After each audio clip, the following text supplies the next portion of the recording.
Assalamualaikum warahmatullahi wabarakatuh. Polantas Aceh hadir.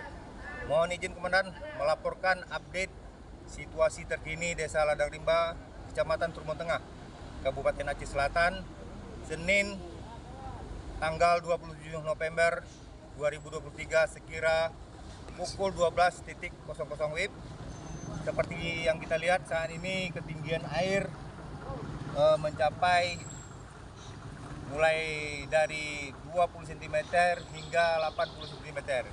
Kami menghimbau kepada warga untuk saat ini bisa mengira-ngira, kalau memang tidak bisa lewat jangan dipaksakan, karena memang ada sebagian warga yang memaksakan untuk melintasi daerah banjir ini, banyak kendaraan yang rusak. Kami mohon kepada warga agar tetap hati-hati